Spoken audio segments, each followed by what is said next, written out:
I'm Andrew Murata, host of the Education, Leadership, and Beyond podcast, a part of the Education Podcast Network, just like the show you are listening to now. Shows on the network are individually owned, and opinions expressed may not reflect others. Find other interesting education podcasts at edupodcastnetwork.com. Hey, welcome back. Steve here, and today I'm talking with Dr. Barbara Koltuska-Haskin, and she is a clinical neuropsychologist who has over 30 years of clinical experience. Today she's talking with us about her book, How My Brain Works, a guide to understanding it better and keeping it healthy. Oh, this is so cool. So much to learn and think about. Thanks for listening. Oh, by the way, before you go, it'd be so cool if you helped out the podcast, and here's 3 ways in which you could do that. 1, you could tell a friend and share the links. 2, you could go to my website and leave a review and subscribe. And 3, you could click on the link on my website homepage to buy me a coffee. And by doing this, you could donate $1 or $2 to help me address the costs, associated with producing the podcast. That'd be so cool. You are awesome. Enjoy the show.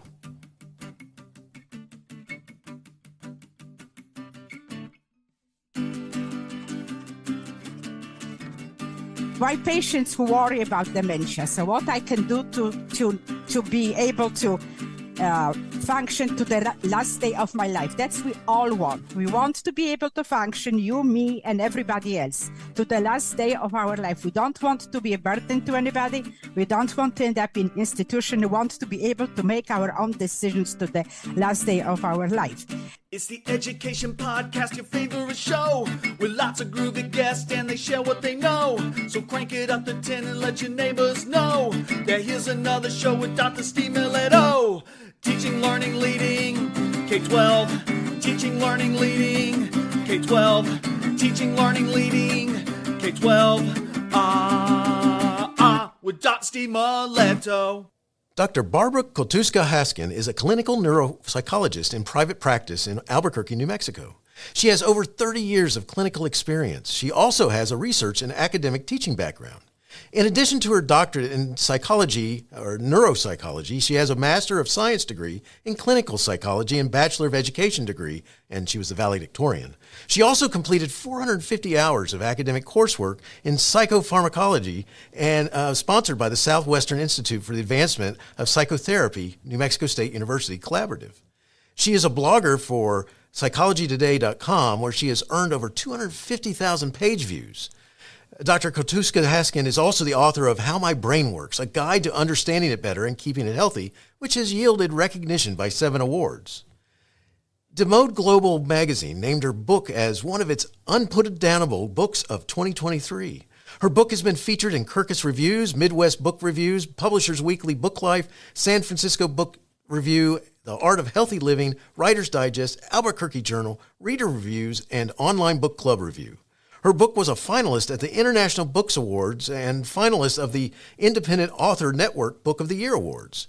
Her book was also honored with a silver medal at the Reader's Favorite International Books Award and was honored with a Distinguished Favorite Award at the New York City Big Book Awards. Her book was also a finalist at the New Mexico-Arizona Books Award and first place winner at the 2021 Royal Dragonfly Book Awards. Recently, How My Brain Works has been chosen as a finalist in the 2022 Eric Hoffer Awards in the Da Vinci Eye category for its cover design. She's also a classically trained mezzo-soprano and has a classical music CD. Our focus today is Dr. Koltuska-Haskin's book, How My Brain Works, a guide to understanding it better and keeping it healthy. Barbara, thanks so much for being on the show, and say hi to everyone. Thank you for having me.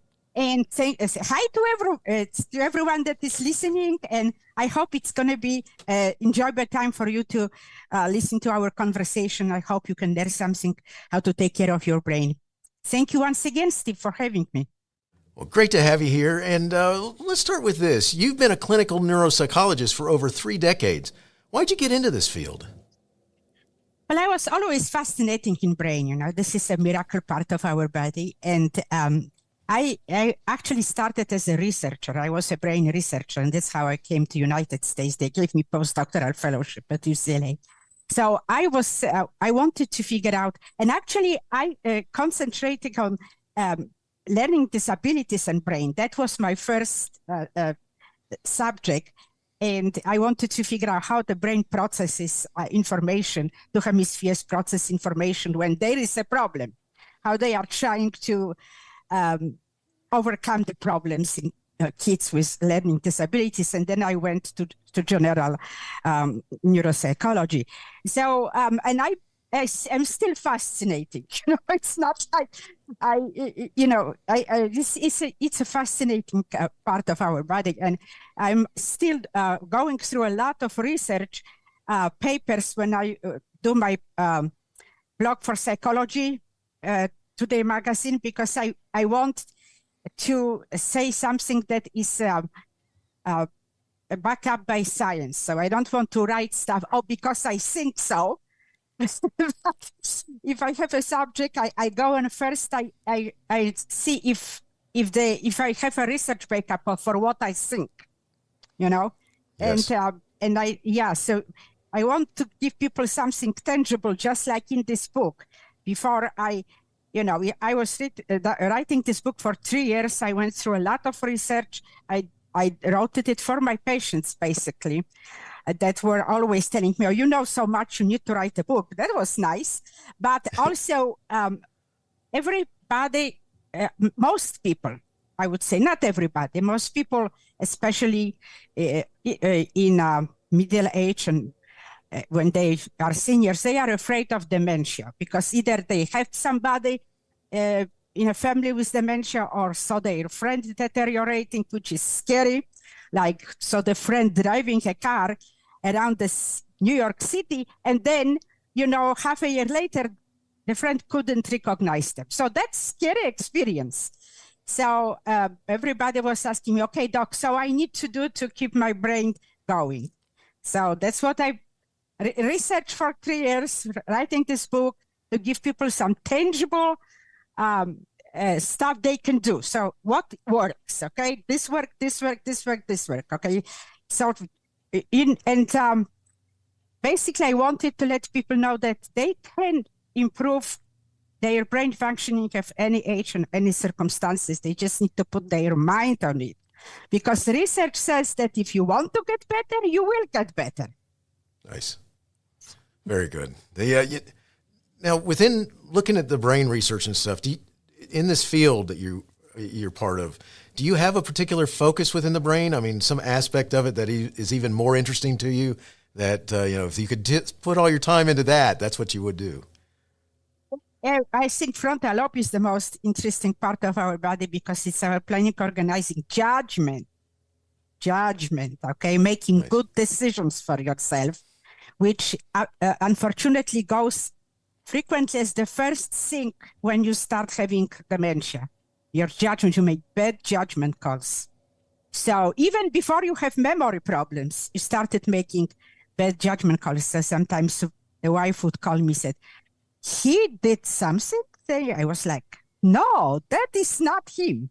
So that goes. And right now I am just, so I started, actually, I have a degree in, in education. So I was a preschool teacher for a year and supported my income when I was going to the second degree. And I started with kids and learning disabilities and dyslexia. And so it kind of evolved, in life. Then I started private practice. I concentrated on traumatic brain injuries, because this is also very fascinating subject because every brain processes this injury differently.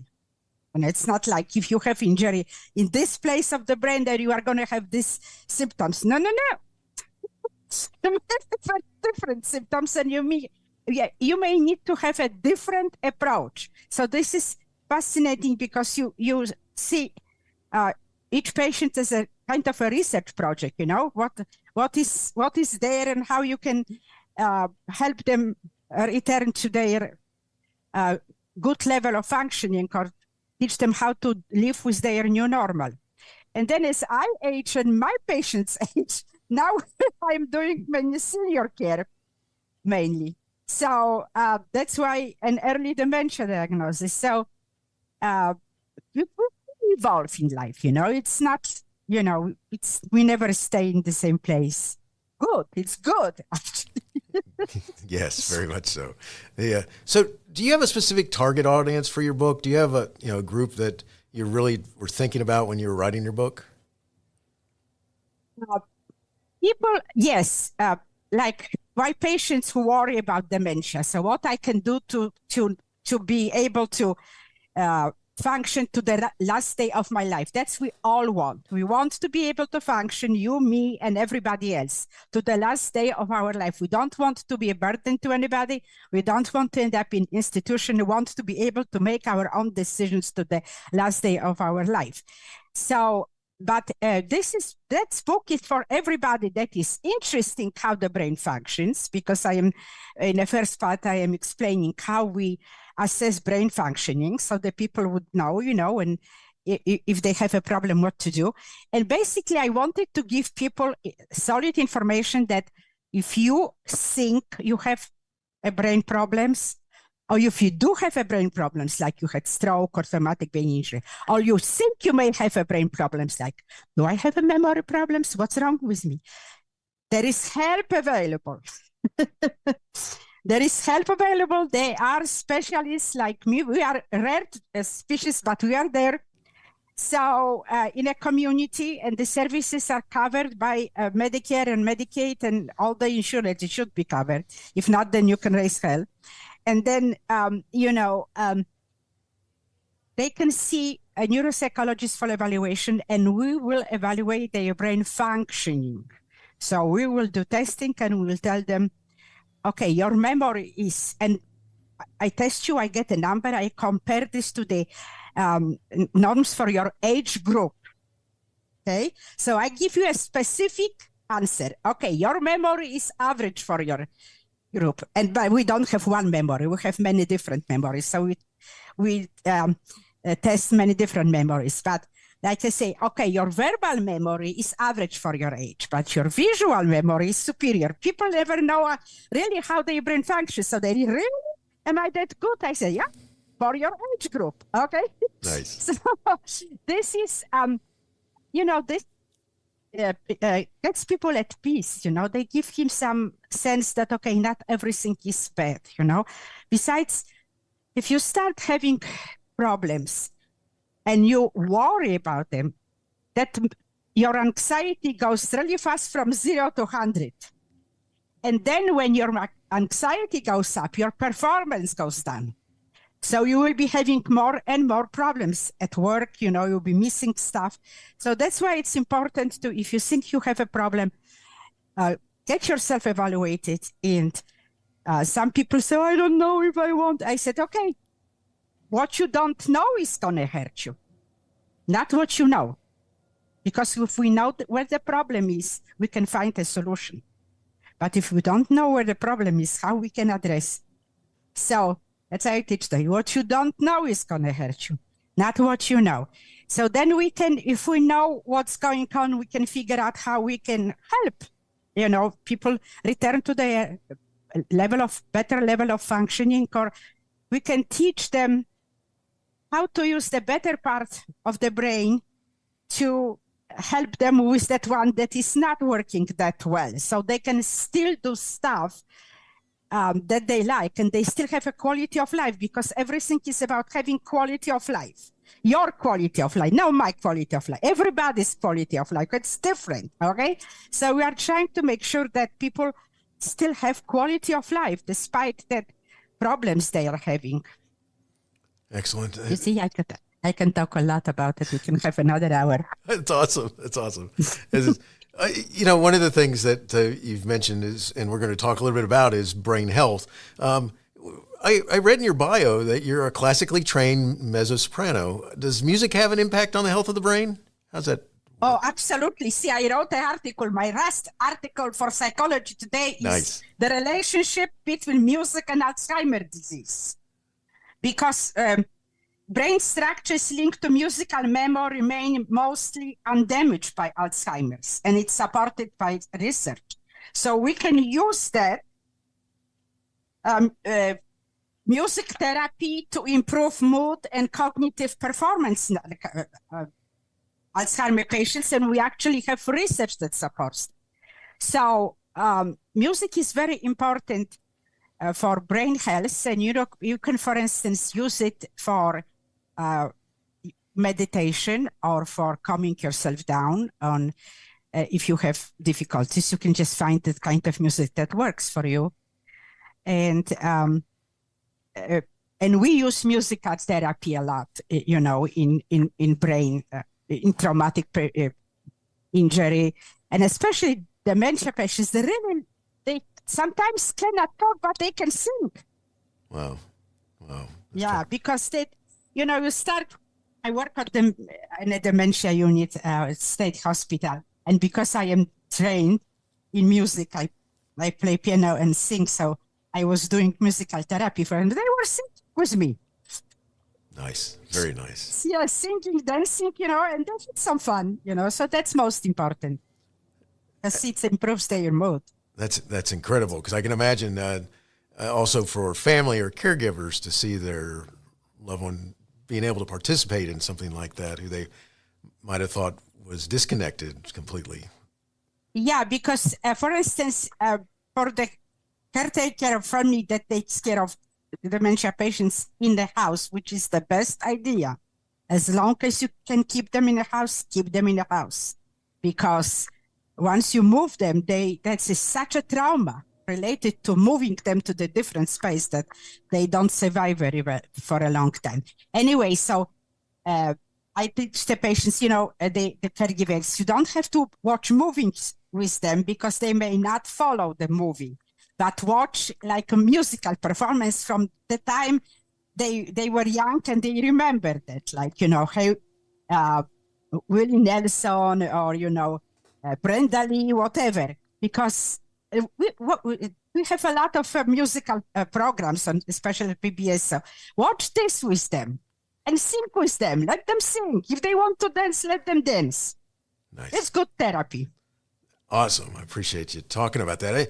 So speaking of health of the brain, I mean, what sorts of thoughts do you have about what an individual can do to help the brain be healthy?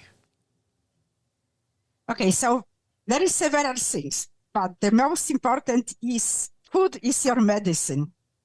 Okay, so I strongly believe that food is your medicine.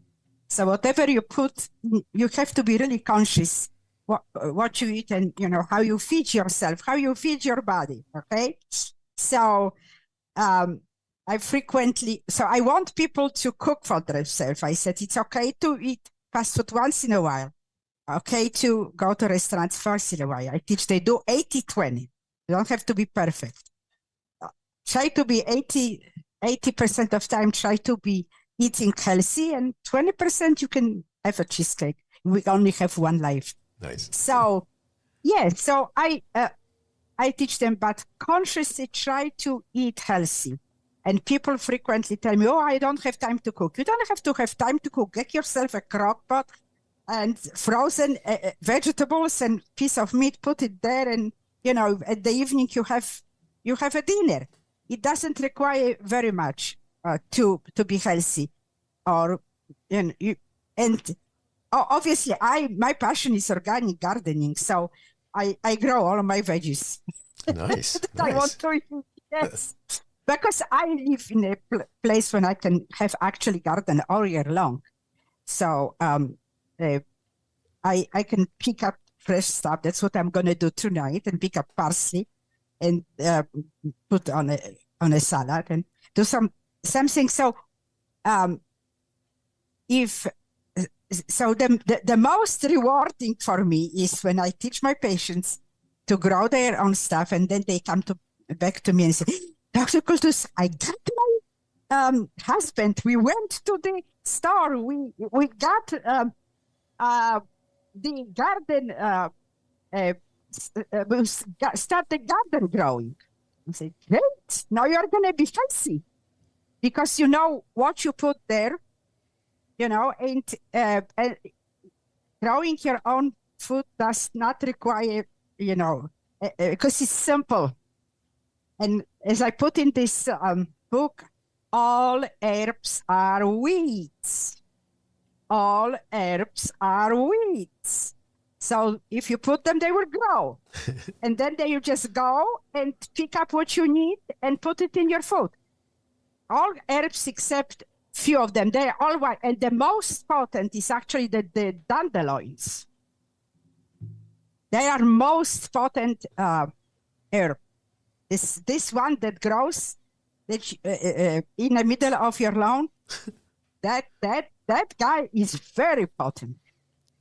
And but don't pick them from the lawn to you fertilize. You have a place when you cultivate them, and then you can use them in salads. If you don't like the taste, I tell my people, put them in a smoothie. You won't taste them, but you will have all the benefits because dandelion is antioxidant powerhouse. It's a powerhouse, and this is a weed, and that's why it has a power because it grows everywhere. In every condition. So it has this earth power. Nice. That you put into your body to help your body have a power. So I put this everything in this book. Herbs are very easy to grow. They are perennials and you can use them in cooking instead of doing some artificial stuff. So food is very important because food is your medicine. The other way is it's exercise. Body is meant to move. So, but I teach my patients figure out the way of exercising that works for you. Because if I tell you go 30 minutes every day or outside and you don't like it, you prefer to be on a treadmill, so do it on a treadmill, because you are not going to do stuff that you don't like. So you need to figure out exercises or what you like and what you enjoy so you can do it. So people ask me, so what is the best exercise? I will tell that one that you are doing. Excellent. What is the best exercise from that one you are doing? Because whatever you do, it's going to help you. Now, the research says that in order for you to have a brain benefits, you have to walk 30 minutes 5 times a week or 40 minutes 3 times a week. And we have a research, I put this in this book, it's fascinating. Your hippocamp grows. If you do this hippocampus is this little structure that is involved in short-term memory and sending your short-term memory to your long-term memory structures. So this one grows. There's a research there in that book. So isn't it fascinating? Very much so. And and right now you're giving me all this great, you're giving me respect for the dandelion. All this time I've been killing them in my yard and I should be growing them in my garden. So I didn't know that. You should, but in the part of the garden that you don't fertilize. Right.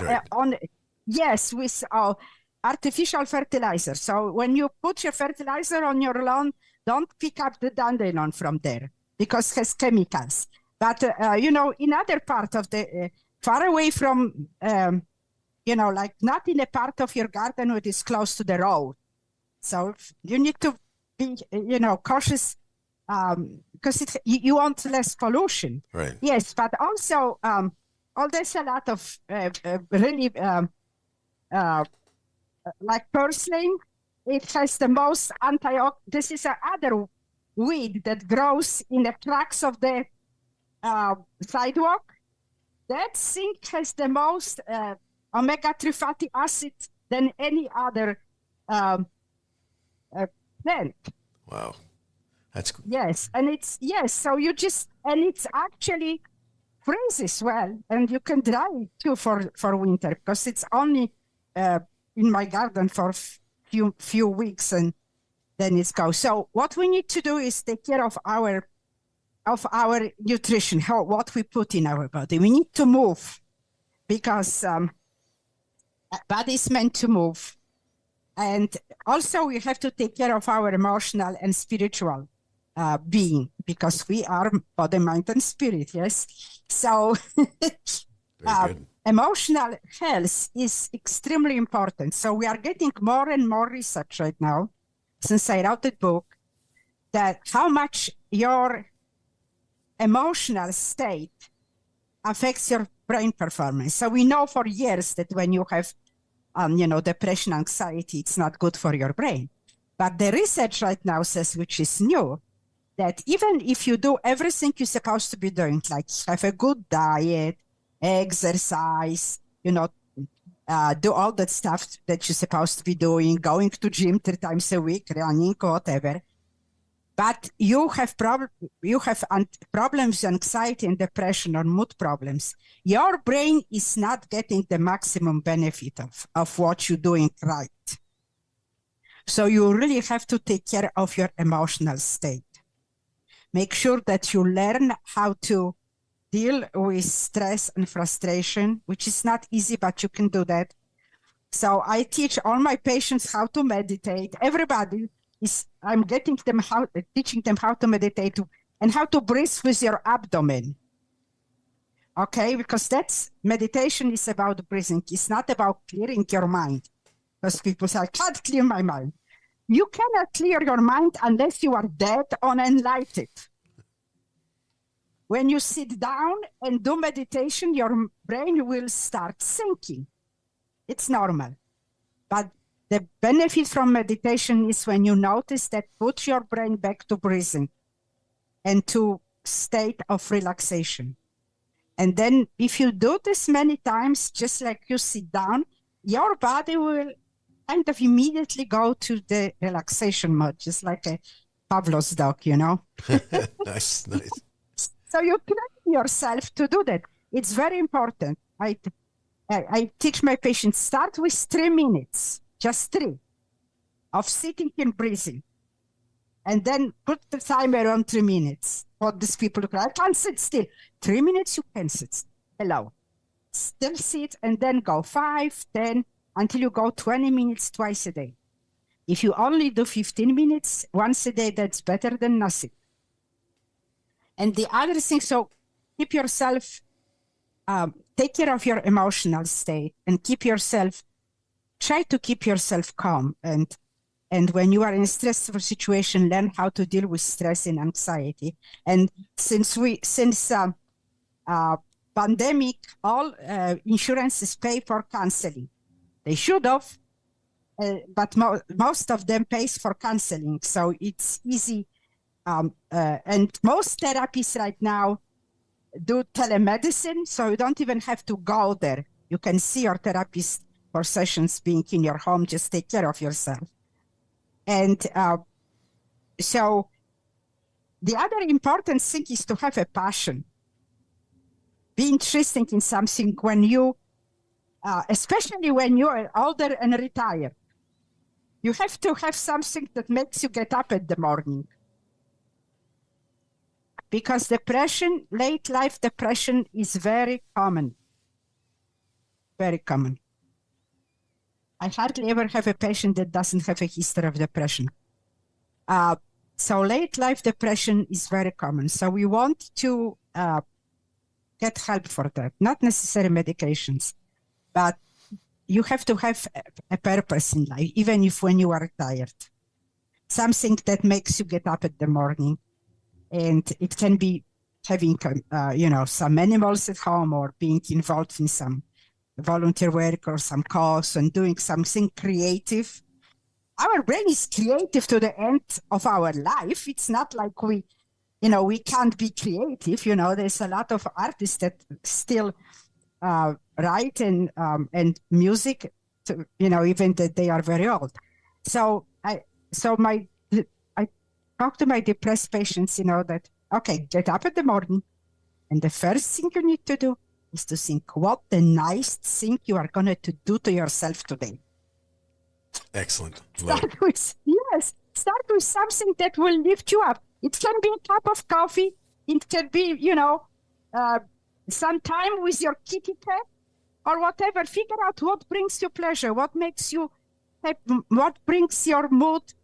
Not necessarily happy, but just have something that is it's enlightening your day.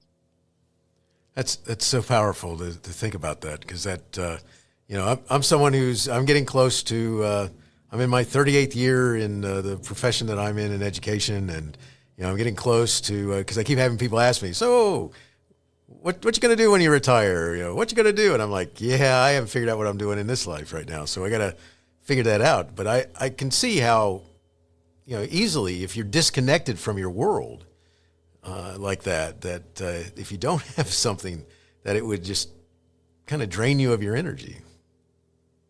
Absolutely. So when people work, like, let's say, for federal government, when they are pilots, okay, they have to retire at 65. So I tell them, okay, you have to have a plan, what you are going to do, So when you wake up in the morning, when you are first day of retirement, it's like, life stinks. No, it doesn't. Right. Because you can still do a lot of things, that brings you pleasure, but you have to figure it out. If you don't know what to do, get counseling.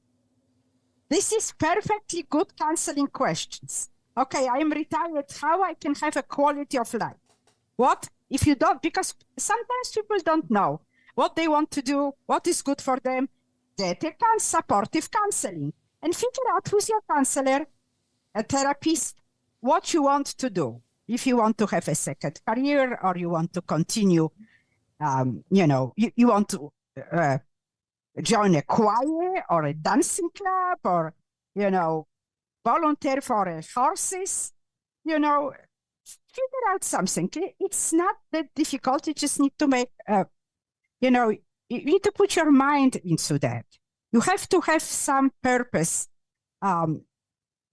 It's for rest of your life. It's a retirement life. Or you can continue working. There is a lot of people who continue working because that's not their work, that's their passion. So if that's you, that's okay. They asked Willie Nelson when he's going to retire, and he said, what? So, and he's 90, he still performs. If you can do that, do it. All right, that makes sense.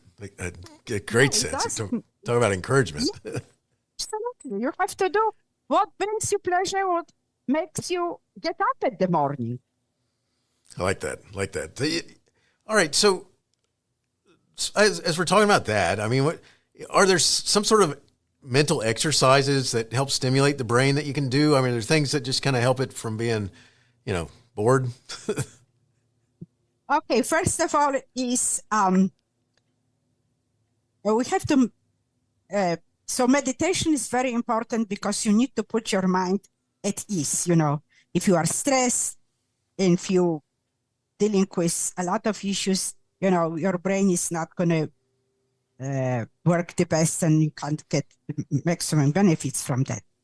Now, I also I really like yoga, so if you have time, do it, because it's very good for you. So it helps you feel your body and release the stress from your body. Exercises. There's a lot of exercises on the internet. So brain exercises. So reading is a very good brain exercise. Walking is a good brain exercise because it's also balance exercise. Walking is balance and it's aerobic, okay? If you want to keep your muscles going, weightlifting, okay? So cognitive exercises. If you are not having problems, just live your life and be happy. Read, do things that bring you pleasure. I tell people to read at least an hour a day, maybe half an hour. Do whatever you can. Don't stress yourself out. You don't have to be perfect. Okay, 80-20. Do what you want to do. Okay, if you want to work online, but if you have difficulties, let's say with memory, you think you have difficulties with memory, then you can do some memory exercises. But if you think that you have more memory problems, then you need to see neuropsychologists. I need to figure out memory complaints are not necessarily memory problems. So we have to figure out if you really have a memory problems, or you just have problems with attention, concentration, executive functioning, your depression, anxiety, lowering your performance, especially attention. What I teach my patients, if you do not pay attention, your brain never heard it, never seen it, because you can't take out from your brain what you didn't put it there. And especially, when we get older, we cannot multitask. So I teach my patients, if the wives, I said, if you want to talk to your husband and he is washing dishes, his brain is washing dishes. So make sure that he talks to you. You sit down and talk to each, and you see each other when you want to discuss some important things, not like he is reading a newspaper because he doesn't hear you. He says, "Oh, I heard you." No, he doesn't, because the brain, once we older, we can't really multitask. So if you seem to have a problem, there is a lot of exercises online, and some are free, some require subscription.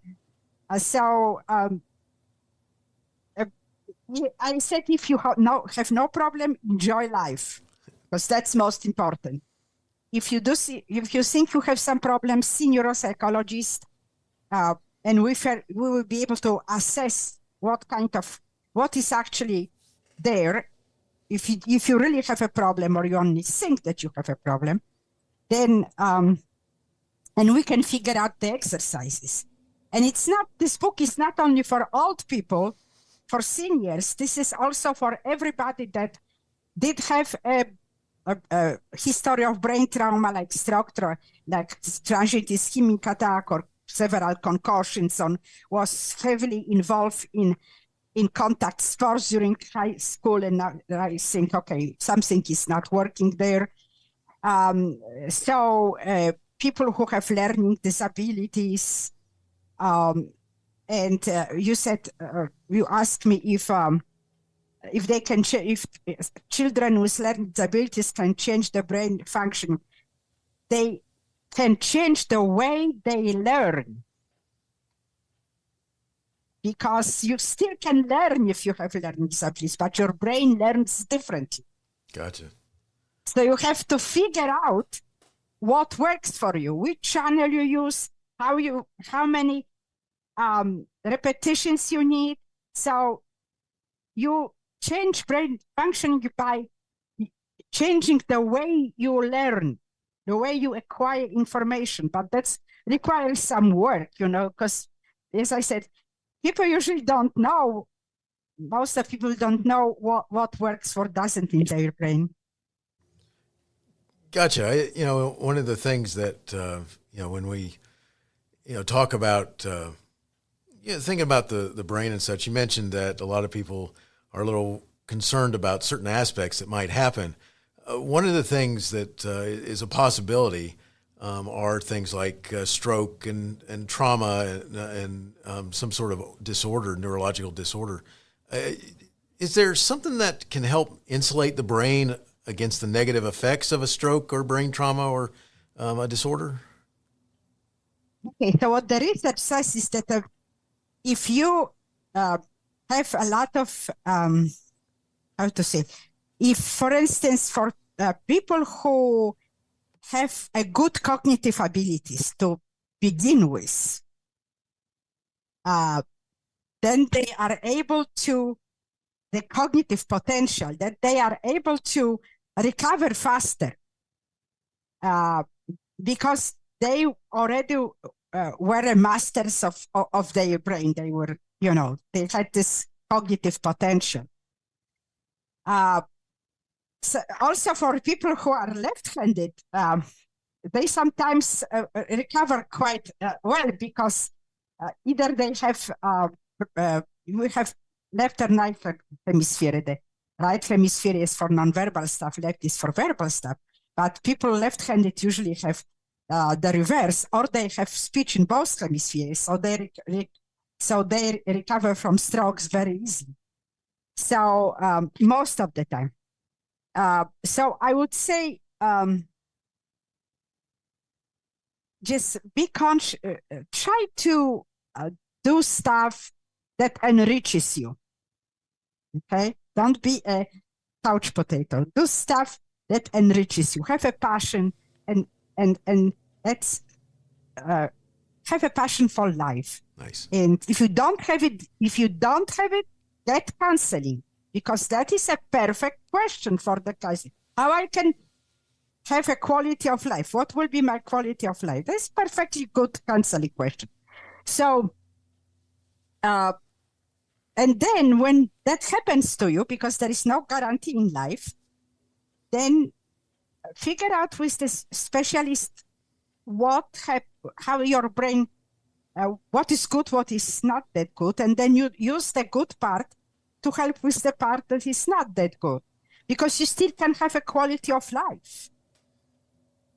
That's most important. You can still have no matter what happens to you, you still can have a quality of life. You may need to have a different, quality of life than before, but you still can have it. And that's what counts, Stephen. Excellent. One of the things that I think has, especially in my world, in education, the classroom, one of the things that you run into are students who have some sort of either learning disability or a learning challenge. And is there a way to help, a student teach themselves or find assistance in overcoming how their brain functions to overcome those challenges? Is there a way of doing that?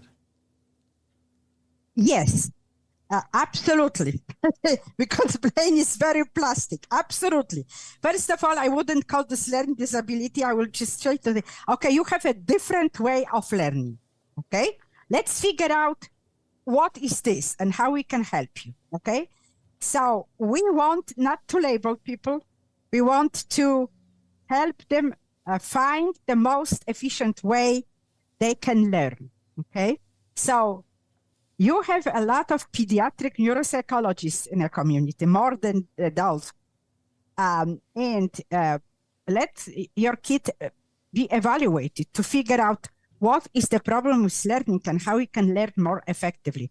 Because brain is very plastic and you can learn. You just have to figure out how to do this in more effective way. So it's not that they have disability, they have a different way of learning, okay? So first of all, we have to build up the student's self-esteem.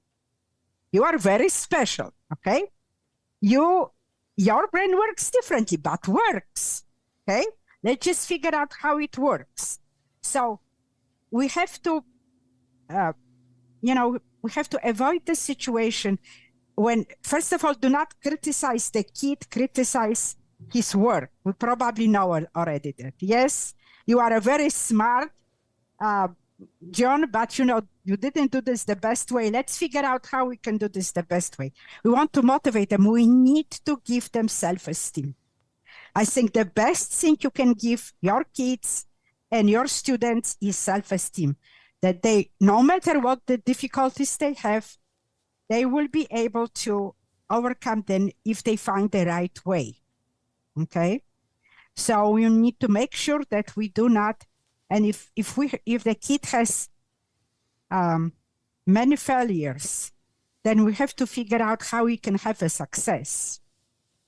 No, and we have specialists, we have people that work, we have, you can search internet. There is a way to help them without, labeling them and giving them negative feedback. Some parents, I was like, oh, I never saw about it. And I say, don't criticize your kids, criticize the behavior. And start with positive, okay? Because it's very important. The best thing we can give our kids or our students is self-esteem. Because if they have a self-esteem, they can overcome problems. Nice. They will always find a way to deal with that in the future. So it's okay to get your kid for evaluation and then figure out the strategies, how to help him, because there is a lot of a lot of things you can help them. And if you don't want to put them on medication, sometimes they are needed if there is a severe depression. Then there is other things you can do. We have, there's a lot of things you can do. You just need to put your mind into that and put your kid into that he can be whatever he wants. It may take him longer, but he will get there. So that's a very important message. You will get there. It may take you longer, but you can do whatever you want to be. You can be whatever you want to be. Excellent. Love it. One of the things, Barbara, as someone's reading your book or listening to you talk, what's a message that you want all readers and listeners to take away and talk and remember about what they've heard you talk about today or what they've read? Do you have one message that just kind of resonates? I hope so. First of all, I want people to remember that the brain is a miracle part of the body, and it can be improved at any age. Even in very old age, we can still learn. So when I was in school, they were saying, the brain only improves until, the millenization, which is about 12. No, the brain still makes connection until the end day of our life. Wow. So we can still improve our brain. And in order to have quality of life, so the message is you can improve your brain functioning at any age and any circumstances. You just need to find the right way to do that. And don't give up if you have difficulties, because tomorrow is another day, Scarlett, okay? You can start over, like Scarlett said, okay? Yes. Don't beat yourself up if you have difficulties. Just figure out, okay, how I can do this differently next time. So you can always improve your brain function, always. Excellent advice and thoughts. I got as we're getting ready to wrap up, one of the things that I want to make sure that I ask you is, where can listeners find additional information, connect and learn more? Okay, so the book is on Amazon, How My Brain Works. I have Kindle, I have paperback, and I also have audiobook, which I don't read. I hired a professional reader for the book. So you have to know your limitations. Gotcha. So I also have an audiobook. So for people with learning disabilities or seniors, they don't want to read, they can listen to the book. And some people said that they were buying a paperback and audiobook so they can listen and read. So this is on Amazon. Now I have a blog on psychologytoday.com. And the easiest way to go to the blog is to go to my website, which is www.drkoltuska. I'm going to spell it KOLT as a Tom, USKA, drkoltuska.com. And there is a button there that says blog. So click that button, goes to the blog, and I write. I've been doing this for 3 years, more than 3 years now. And there is a lot of articles about how to, that is research-based. It's not what I think. Everything is research-based, okay? So about brain health, brain food, what is good for you, what you need to do to get yourself better. So it's a lot about brain functioning, brain health. Now, there's a lot of resources online. But if you are in a state that you feel like nothing really matters, so I would start with emotional help, so you are ready to use that resources. Gotcha. So I'll make sure I put information in the show notes to share with everybody. And thank you so much for sharing that. And as we're wrapping up, I got one last question. It's a question I like to ask my guests because my audience is made up of educators of all kinds. Do you have a teacher or instructor who made a difference in your life? If so, if you were given the chance to say thank you, who would this person be, and what would you say? It actually made me think. because I had a lot of great teachers in my life that saw that potential and spark in me, and were helping me and encouraging me to do more. And so that wasn't one person. It was, I remember my first grade teacher, I think she saw the potential in me. She was so encouraging, and I had two biology teachers, one in elementary school and middle school, and one in high school. I had a great literature teacher that actually were using very creative way of teaching. She was very creative. And my first singing teacher, although I didn't become, she was a diva. Although I didn't become actually a opera singer, it didn't become my profession, but that became my source of great pleasure. And I still sing. I was singing in a church for 12 years. I was a cantor. I still sing. I go to my garden. I sing to my plants. Nice. So, but they gave me a lot of pleasure. She believed in me. And I think that's important. When teachers have a very, very special place in young people development. If they, but I also believe that every kid has a potential. We just need to find that potential. Even if they have ADHD and are problem at school, they still have something special.